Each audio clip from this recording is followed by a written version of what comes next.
पटेल जी। ये आपकी बात हमें बहुत अच्छी लगती है, थोड़ा जगह बना देनी पड़े तो लोग भी आगे बढ़ जाए। तो मैं आपको बहुत बड़ी से धन्यवाद देता हूँ। सबको नाम जानता नहीं, सबके भाली खाती जानता नहीं, लेकिन कभी का एक नहीं इशारा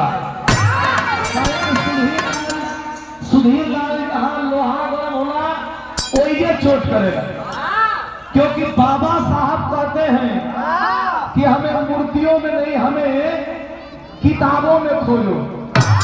अब धरती दो जगह पे एक ही समय पर बसती है महोदय, एक ही समय पे एक ही स्वर में धरती दो जगह पे बसती है। अब तय आपको करना है कि आपके बच्चे कहाँ जाएंगे। एक घंटी बसती है विद्यालय में और एक घंटी बसती है मंदिरों में। बेशक मंदिर की घंटी के तरफ आपका बेटा जाता है तो भिखारी बनता है, और बाबा साहब के बनाए हुए विद्यालय के तरफ आपका बेटा जाता है तो अधिकारी बनता है।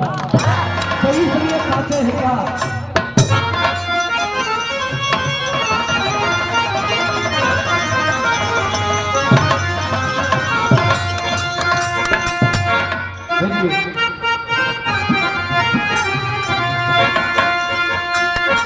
अरे की भूटाली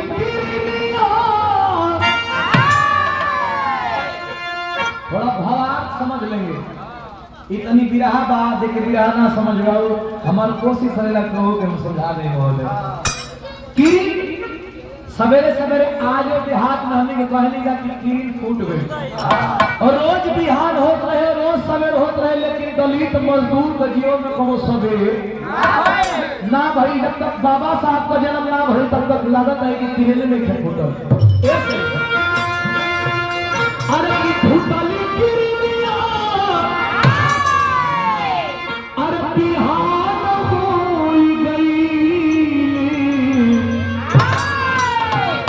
अरे फूटली किरीनिया बिहान हो गई, अरे हमनी को साहब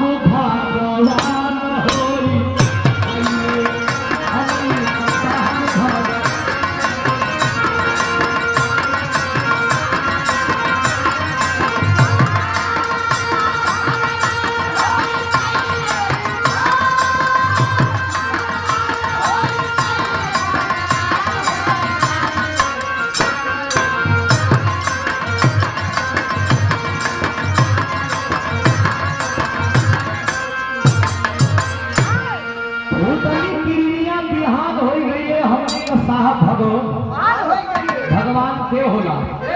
एक बच्चे के लिए उसके माता पिता ही सर अब बहुत पीछे बैठ गए, हम बार हमके पीछे घूमे तो पड़े, और वह हमनी के नेता बानी, हमनी के अभिभावक बानी।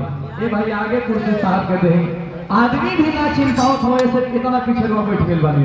हमनी के चाहत नहीं जा कि हमनी के आँख का तारा रुआ बने, रुआ आगे बैठे सर वहां बैठ गए।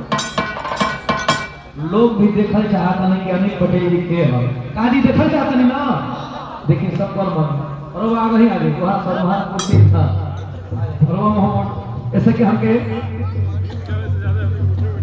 ना का कर था हम में ये बात। अब तो हमार तो हमके न के कंपनी में कामे दे ही ना हमारा कुछ होवे बा।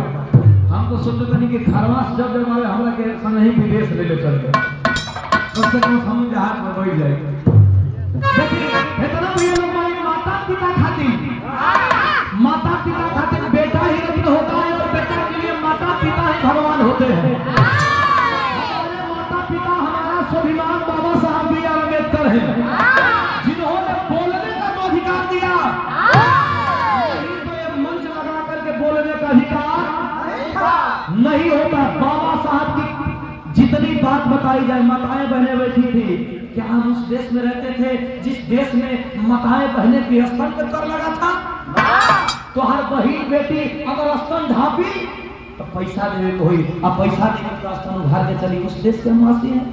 बारे बाबा साहब आप मुक्तिदाता बन करके आए नारियों के लिए।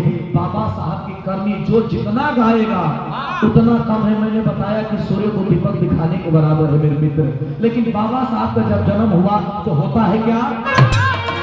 अरे भवली हाँ भवली भरा दिया भाई ले लगोरा,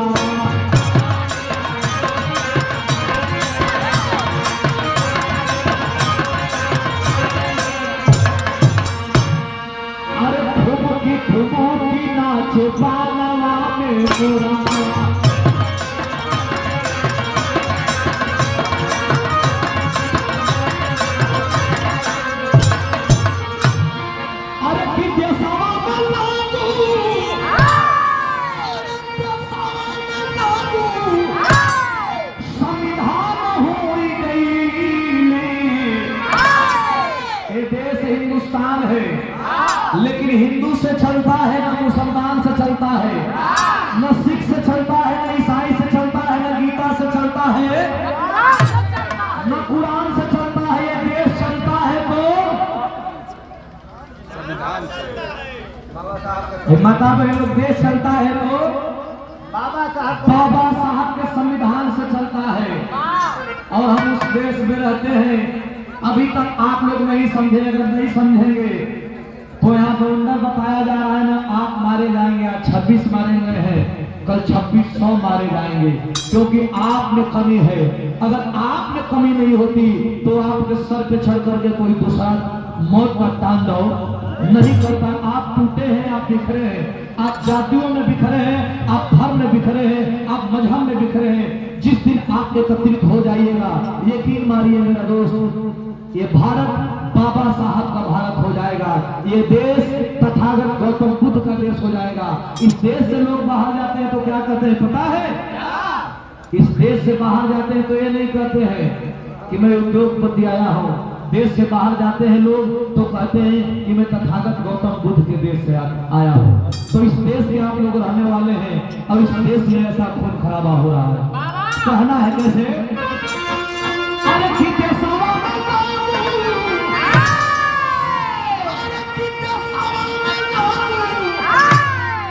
संविधान हो गई,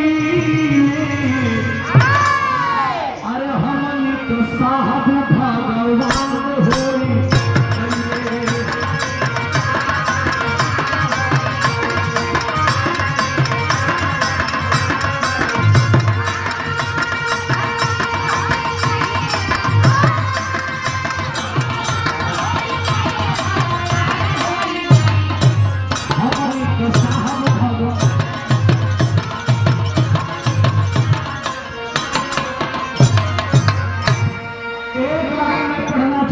चूंकि पढ़े लिखे लोग बैठे हैं तो जो पढ़ भैया नहीं गाना का हमारा मकसद